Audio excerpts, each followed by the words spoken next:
Karibu katika episodi ya 6. Tulipokuwa tumekomea katika episodi ya 5 ni mara baada ya kumshuhudia bidada Emma akiwa ameeleza ukweli wote kwamba yeye ndio alihusika katika mauaji ya bidada Sua. Na Mwamba Johnsok licha ya kwamba alikuwa na mtindo wa kutumia nyimbo za watu wengine, lakini yeye alitumiwa kama chambo tu, yani bidada alimtumia yule kama chambo tu kuweza kuficha ukweli. Hasa bidada hakuishia bado hapo, akawa anamkaba Mwamba Ilan, anataka eti aweze kumuua ili aweze kutunza siri yake tena kwamba imeweza kufahamika. Lakini katika dakika za kuhesabu tu mwanasheria naye akaweza kufika eneo tukio haraka sana na kumkamata bidada mkono. Na ukumbuke kwamba mwanamama naye alikuwa ni mwanasheria ambayo huwa anaitetea sana ile Glorious Entertainment. Kwa maana hiyo yeye ni mwanasheria wa ile kampuni. Lakini katika jambo hili akasema siwezi nikamtetea muuaji. Na wakati huo maafande wakawa wamefika eneo la tukio haraka sana na moja kwa moja wakamchukua bidada Emma pamoja na Mwamba Johnson kuelekea kituo cha polisi kwenda kufanyiwa mahojiano. Kwa kweli Mwamba Ilan alipoweza kuifungua simu ya bidada Sua aligundua kwamba mashabiki walikuwa wakimpenda sana na walikuwa kila wakati wanamwandikia comment, lakini bidada alikuwa hana uwezo wa kuzisoma sababu tayari alikuwa ni marehemu. Watu walikuwa wakimpongeza sana bidada na kusema kwamba kila wanapomtazama basi wanapata matumaini ya kuendelea kuishi na kufanya kazi kwa juhudi. Kiufupi ni kwamba bidada akajisikia amani sana kwamba alikuwa ni sababu ya watu wengine kusonga mbele. Lakini bidada Sua akasema ninatamani sana kuweza kumuona mamangu mzazi. Mwamba Ilan akamchukua na moja kwa moja akampeleka kwa mamake mzazi. Lakini ile anafika tu kwa mamake anagundua kwamba mamake alikuwa anasumbuliwa na ugonjwa mbaya sana ambao kila siku ulikuwa unampunguzia uwezo wa kuona. Kwa hiyo ni kama vile mama yake anaelekea kuwa kipofu hivi karibuni. Kwa hiyo ile siku mama alikuwa anampigia binti yake Sua kumjulia hali, alikuwa anatamani kuweza kumuona tu aweze kumjulia hali binti yake kwa sababu alijigundua kabisa kwamba ataelekea kuwa kipofu kutokana na hali yake kuwa mbaya sana katika hali ya uoni. Ukweli bidada Sua alijisikia vibaya sana kuona kwamba yeye hayuko duniani alafu mamake atakwenda kusafa na upofu. Sijui nani atakwenda kumsaidia. Na akamuomba sana jamaa kuhakikisha kwamba anatafuta msaada wa mamake kuweza kutibiwa macho yake. Basi Mwamba Ilan akasema wala isikupe shida hiyo, ndakusaidia katika jambo hilo. Mama mtu alipoweza kutibiwa tu macho, siku ya kwanza tu anafunguliwa macho yake na anaona vizuri, alikuwa anaona taswira ya binti yake kabisa, akawa anamkumbatia tu, kumbe anamkumbatia yule jamaa. Na siku ya leo bidada Sua alitembelea kaburi lake kwa hatua za mwishoni tu. Alikuja kugundua kwamba mpaka dakika hii namna alivyokuwa na dance na namna alivyokuwa anaimba, watu walikuwa wanapenda sana design yake. Mpaka leo hii nyimbo zake zina trend na namna alivyokuwa akidance. Na kwa kweli bidada alijisikia amani kubwa sana kwa kuona kwamba haki yake imeweza kupatikanika na wote ambao walihusika katika ubaya wake wameweza kukamatwa. Basi akasema nafsi yake iko tayari kupumzika kwa amani. Baada ya kuyasema hayo, hatua inayofuata huwa inakuaga ni uchomaji wa karatasi maalum kabisa ambayo hiyo inamsafirisha marehemu kuelekea sehemu anayostahili, kama ni jehanamu ama mbinguni. Basi bidada akawa nawaaga akiwa na tabasamu kwa sababu haki yake imeweza kupatikanika. Na baada ya kesi ya bidada Sua kuweza kukamilika, Mwamba kama kawaida anamfuataga mwanasheria naye yani kwenda kumshukuru kwa kuonesha ushirikiano mkubwa sana katika kufanikisha mambo yake. Leo alimfuata na akaanza kumwambia asante sana kwa kuweza kukamilisha kesi ya bidada Sua.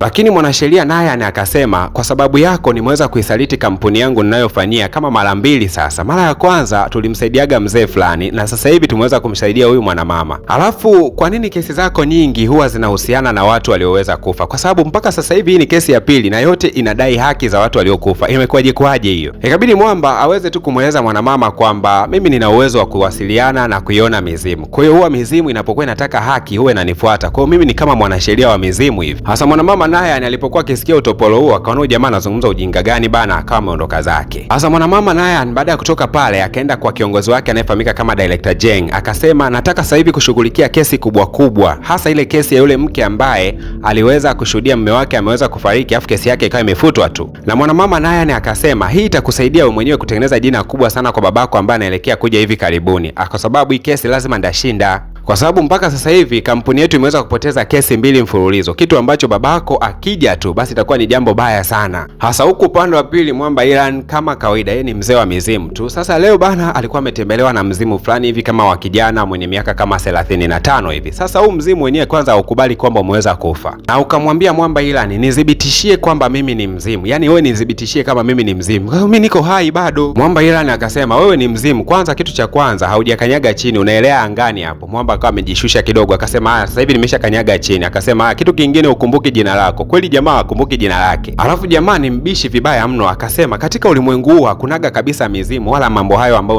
unayazungumzia. Unatakiwa kuamini science. Acheni kabisa mambo yenu ya kishirikina hayo. Hasa hajui kwamba yeye mwenyewe ndio mzimu ambaye ndio kitu ambacho waamini kwamba kipo. Jamaa wakabaki wanamshangaa tu. Yaani mzimu waamini kama kuna mizimu. Na kama kawaida ya mchungaji, kila ambapo tabia ya mzimu yoyote inaweza kuibuka kwa jamaa huwa wanatakaga kuifanyia utafiti. Hapa bana wakaja kugundua kwamba mwamba Ilan kutokea ule mzimu umeweza kumvaa alikuwa anaandika material ya nguvu sana ubaoni, na hii inaonyesha kwamba mzimu alikuwaga ni mwanasayansi moja maarufu sana, ni mtu ambaye alikuwa anajua hesabu, ni mtu ambaye alikuwa anajua calculation nzito nzito tu. Na mwamba haya mahesabu yote ambayo anayafanya ni kudhibitisha kwamba katika dunia haiwezekaniki kabisa kuwa na mizimu wala mashetani, kwa sababu katika formula za uumbaji wa dunia ni kama vile hakuna kabisa maswala hayo. Kwa hiyo jamaa akawa anasema hata sayansi inakataa kabisa, hata ukipiga mahesabu hapa unagundua kabisa kwamba hii hesabu inagoma kabisa kwamba kuna mizimu. Na kama kawaida ya mchungaji alikuwa na mafuta ya Mwamposa, akamwagia huyu jamaa ndio akili yake kidogo ikaweza kurejea. Basi walipoangalia mahesabu yale na namna mwamba alivyokuwa ni mwanasayansi maarufu, walikuja kugundua kwamba jina la huo mzimu ulikuwa unafahamika kama Sanho. Alikuwaga ni mwanasayansi mkubwa wa kukumbukwa ndani ya nchi ya Korea. Basi kama kawaida mzimu ili uweze kukumbuka kila kitu unatakiwa kutajiwa tarehe yake ya kufa na jina lake. Basi baada kuambiwa kwamba jina lako ni Sanho na una miaka 35, ghafla mzimu kaanza kukumbuka maisha yake ya nyuma. Mwamba ndo akaanza kulia msiba wake, kweli jamani nimekufa. Mwamba ndo akawa amekumbuka kwamba kweli alikuwa amekufa. Sasa kumbukumbu zinaonyesha kwamba Sanho amewahi kupokea pesa nyingi sana kwa ajili ya shughuli zake za utafiti alikuwa anaufanya, na huyu Director Kim alikuwa anampenda sana huyu Sanho, lakini pia Director Kim alikuwa amemtambulisha binti yake kwa mwamba Sanho. Na ni kweli kabisa kama ambavyo mzee alikuwa anatamani, Sanho na binti yake wakawa marafiki wa karibu sana na wakawa wanashirikiana katika tafiti mara kwa mara, na mapenzi yao yalienda mbali zaidi, kwani watu hawa waliweza kufanikiwa kupata mtoto mmoja wa kiume. Kiufupi ni kwamba Director Kim alikuwa anafurahia sana mahusiano kati ya binti yake pamoja na huyu mwanasayansi maarufu. Lakini baadaye inasemekana kwamba mwamba Sanho alikuwa ametoweka tu na haikueleweka ametowekaje, ila ikahesabiwa kama mauaji kwa sababu hata mhusika mwenyewe hakuweza kumkuta. Sasa mtu wa kwanza kabisa kufanywa mahojiano akawa ni mwanamama Sujong, ambaye anahisiwa huenda atakuwa amehusika katika mauaji ya mume wake, ila kwa kuwa kulikuwa hakuna ushahidi wowote ule unaoweza kumtia hatiani Sujong mke wa mwamba, basi moja kwa moja bana wakaamua kuahirisha kabisa kesi ile. Kwa kuanzia kipindi hiyo kesi ikawa imefungwa, na mwanamama naye ni mwanasheria, ndo alikuwa amesimama upande wa kuhakikisha kwamba haki inapatikanika. Lakini mke wa yule mwamba alikuwa anasema kwamba sijahusika katika mauaji ya mume wangu na sikuhusika kabisa. Lakini mwamba Sani ambaye ndio mzimu, yeye anakumbuka kwamba alikuwa amepigwa na kitu kizito katika maeneo ya uchogo, ila hajui ni nani ambaye alihusika katika kifo chake. Hasa ili mambo yote yaweze kuja kuwa wazi kabisa, kwanza mwamba Ilan akauchukua ule mzimu wa Sanho na moja kwa moja akaurudisha katika nyumba ambayo ulikuwa ukiishi kabla. Hasa mzimu wa Sanho ulipoweza kufika katika maeneo ambayo umewahi kuishi kabla, ukaanza kukumbuka matukio ya nyuma, na tukio la nyuma mojawapo ukawa unakumbuka tukio la kwamba hatua ya mwisho alikuwa anabishana yeye na mke wake. Hasa mishale ya usiku sana, wakati mke wake ameelekea kulala pamoja na mtoto, basi mwamba alikuwa ameelekea bafuni kwenda kuoga. Lakini mwamba hata kabla hajasaula, yani kuvua nguo, akawa ameshtuka kama kuna mwanga ambao ulikuwa unawakawaka hivi, lakini alikuwa uelewi vizuri, kabidi kwenda kuutazama vizuri. Lakini mwamba bado hata hivyo kumbukumbu zake zikawa zimekomea hapo. Sasa nyakati za usiku sana, mwamba Ilan akiwa amelala, huu mzimu ukaenda kumwamsha na kusema kwamba mimi na wasiwasi, kuna maswali nitakiwa nikuulize. Hivi mimi hapa umesema kwamba nimekufa. Sasa kama nimekufa, baada ya hapa kufa hatima yangu ni ipi? Ndio kwa nazurura hivi hivi tu duniani au?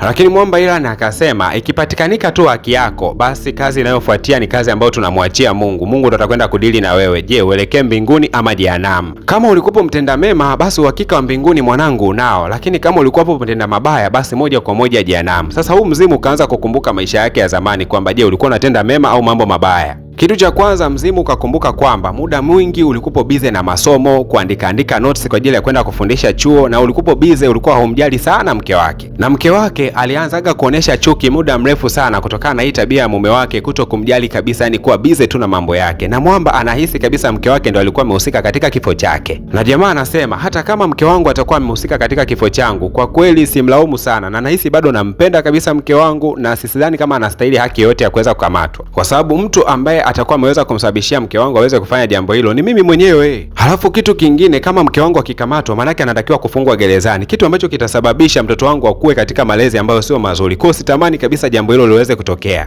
Kwa kweli mwamba Ilan akampongeza sana mwamba Sanho kwa kusema kwamba wewe ni baba ambaye una upendo sana na mapenzi ya kweli. Sio kawaida mtu kuweza kuuliwa alafu kumtetea mtu aliyeweza kumuua, unajua. Lakini kwa kuwa kesi tayari ishaingia mahakamani, hebu tusubiri kesho majibu ya mahakama yatakopo ni yapi. Mambo yote yatakwenda kuwa sawa. Kwa hiyo tusubirie tu mamba. Hasa mwamba Ilan akaanza kuwa na wasiwasi kwamba huenda kesho siku ya mahakama ule mzimu unaweza ukamvaa na ukaanza kumtetea mke wake ili asiweze kufungwa. Lakini huo mzimu ukifanya hivyo ni kinyume cha sheria, kwa sababu kama mke wake alihusika na mauaji, haki yake ni lazima akamatwe na apelekwe gerezani. Sasa huku upande wa pili wanafika tu mahakamani, ndio wanakuja kugundua kwamba mtu ambaye atasimama na yule mwanamama aliyefanya mauaji, huyu atakopo ni bidada Nayan kama kawaida yao, na mwamba ambaye atasimama upande wa mtu ambaye ameweza kuuliwa atakopo ni mwamba Ilan. Sasa hapa kesi itakuwa nzito tena, na ukumbuke mwanamama Nayan alikuwa ameshamwahidi mkuu wake wa kazi kwamba atahakikisha kesi hii anakwenda kushinda, ili baba wake anaporudi tu aweze kukuta matokeo mazuri na kampuni inashinda kesi. Lakini wote tunajua kwamba mwamba Ilan huwa akikamatia kesi lazima ashinde, kwa sababu huwa anasaidiwa na mzimu. Lakini mzimu wa sasa hivi unataka kumtetea mke wake, sijui mambo yatakuwaje.